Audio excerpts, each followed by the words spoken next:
પ્રાર્થના એ માત્ર શબ્દોનું ઉચ્ચારણ નથી, એ તો હૃદયની નિષ્ઠા અને વિશ્વાસનો અવાજ છે.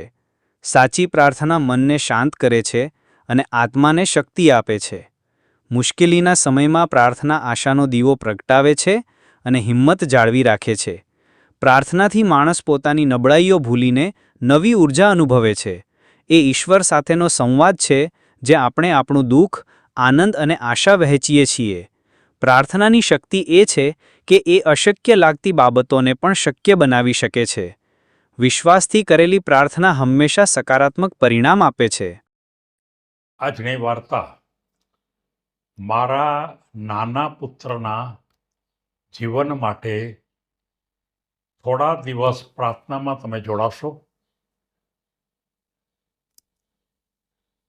મિત્રો, વાર્તાનો એડિંગ આપણને કંઈક એવું કહે છે કે એનો એક દીકરો માંદો હશે અને બહુ ખરાબ પરિસ્થિતિમાં હશે, અને એ વખતે કોઈ એક વ્યક્તિને એમ કહેતા હશે કે તમે પ્રાર્થનામાં જોડાશો. મિત્રો, આ વાત છે એ આપણા ભારતના મહાન વૈજ્ઞાનિક સીવી રામનના અનુસંધાનની વાત છે. સીવી રામનના વિશે તો આપણે કંઈ બીજી એની વિજ્ઞાનની વાત તો કરવી નથી, પણ એ જ્યારે એક વખત પરદેશ જાય છે અને પરદેશમાં પોતાના સંશોધનોની ભૂમિકા ઉપર એ સંશોધન કરતા હોય છે, અને આખો દિવસ સવારથી સાંજ સુધી એ પોતાનું કાર્ય લેબોરેટરીમાં કરતા, પણ એને એક ટેવ હતી કે હંમેશા સવારમાં વહેલા ઉઠી 6 વાગે અને પોતાનું નિત્યકર્મ કરી અને એ ફરવા નીકળતા. લગભગ 1 કલાક સુધી ફરવા નીકળતા, કારણ કે પ્રકૃતિમાં જવું એને ગમતું, અને પ્રકૃતિમાં જવાથી મન એકદમ શુદ્ધ થાય અને એ અનુસંધાને સંશોધન સારું કરી શકે.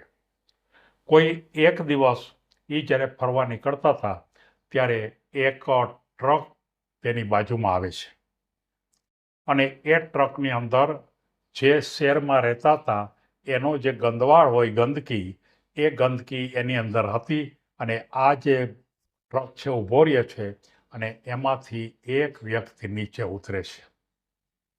એટલે કે ડ્રાઈવર નીચે ઉતરે છે, બીજા તો કોઈ હોય નહીં. અને એ તરત જ સીવી રામનને એમ કહે છે પગે લાગીને કે મારે તમને એક વિનંતી કરવાની છે. તો કે બોલો, શું કરશો? તો કે મારો દીકરો 8-10 વર્ષનો છે અને એ જીવનની અંદર, મરણ જીવનની અંદર એ ઝોલા ખાય છે. કદાચ મરી પણ જાય ને કદાચ જીવી પણ જાય, ડૉક્ટર હજી કોઈ નિશ્ચિત કહેતા નથી, પણ છેલ્લા લગભગ 15 દિવસથી એ બેભાન અવસ્થાની અંદર એ હોસ્પિટલમાં છે અને એ જીવન મરણ વચ્ચે ઝોલા ખાય છે. મને કોઈકે એમ કીધું હતું કે જો કદાચ એને માટે કોઈ પ્રાર્થના સારી કરે, અને જો એકદમ ભલા માણસ હોય, એકદમ જેને કહી શકાય કે પવિત્ર માણસ હોય, અને એ જો પ્રાર્થના કરે તો એને કદાચ જીવનદાન મળવાની પૂરી શક્યતા છે. એટલે મને એમ થયું કે હું 12, 15, 20 જણાને એવા ગોતું કે જે ખરેખર આવી વ્યક્તિ હોય, અને હું તમને 2-3 દિવસથી રોજ અહીંયા તમે ફરવા આવો છો, જોઉં છું. મને એમ થયું કે આ વ્યક્તિ એકદમ પવિત્ર વ્યક્તિ લાગે છે. એટલે મને એમ થયું કે મારે તમને વાત કરવી જોઈએ. એટલે તરત જ એ સીવી રામન એમ કહે છે કે શું કામ છે, બોલો ને, તમે કહો ને. એ કે ત્યારે એ એમ કહે છે કે હું તમને વાત કહીશ તો ખરાબ તો નહીં લાગે ને? એટલે કે ના, ખરાબ નહીં લાગે. રામન સાહેબને તો મનમાં એમ થયું કે એને કદાચ પૈસા માગશે, કારણ કે એને કોઈ બીજી તો ખબર નહોતી. એટલે એને પોતે પાકીટ કાઢ્યું, પાકીટમાંથી પૈસા આપવા માટે એ તૈયાર થાય છે. ત્યારે એ કહે છે પૈસા મારે જોતા નથી, મારે તો એના કરતાં પણ વધારે સારી વસ્તુ જોઈ છે. અને એ એમ કહે છે કે મારા મનમાં મને જે આવ્યું છે કે આવા ઉત્તમ વ્યક્તિઓ 15-20 ભેગા કરી અને દરરોજ મારા દીકરા માટે ત્યાં બાજુમાં જ એ જો 1 થી 1.5 કલાક રોજ પ્રાર્થના કરે, એટલા માટે હું આવતીકાલથી એક પ્રોગ્રામ કરવાનો છું. અને એની અંદર 15-20 જણા તમારા જેવી વ્યક્તિને મારે પ્રાર્થના કરવા માટે બોલાવ્યા. તમે આવશો? તમારે લગભગ મહિનો દિવસ તમારે આમાં સમય આપવો પડશે. ત્યારે સીવી રામન એમ કહે છે કે કેટલોક સમય મારે આપવો પડે? તો કે રોજની 1 કલાક તો ખાઈશ. ત્યારે સીવી રામનના મનમાં એમ થયું કે હું અહીં સંશોધન માટે આવ્યો છું, અને જો સંશોધન માટે જો હું આવ્યો હોઉં તો સંશોધનમાંથી મારે સમય બગાડાય નહીં. તો કે શું કરવું? મનમાં વિચાર કરતા હતા કે હું તારી સાથે 1 કલાક ચોક્કસ આવીશ. ઘરે જઈને વિચાર કર્યો કે મારે હમણાં જેટલા વખત સુધી મારે પ્રાર્થનામાં ત્યાં જવાનું થાય ત્યાં સુધી હું ફરવા નહીં જાઉં. સંશોધન તો હું કરવાનું ચાલુ જ રાખીશ. અને એ એટલા બધા પ્રમાણિક હતા અને એટલા બધા સારી કે જેને માટે કાર્ય માટે આવ્યા હતા એ કાર્યની અંદર તો સમય ઘટાડવો ન જોઈએ. પોતાની તંદુરસ્તીમાં થોડોક ફેર પડે તો વાંધો નથી. અને એ ખરેખર એ વ્યક્તિની પાસે જાય છે હોસ્પિટલના. રોજ સવારમાં વહેલા બધા પહોંચે છે ત્યાં, અને 1 કલાક માટે બધા પ્રાર્થના કરે છે.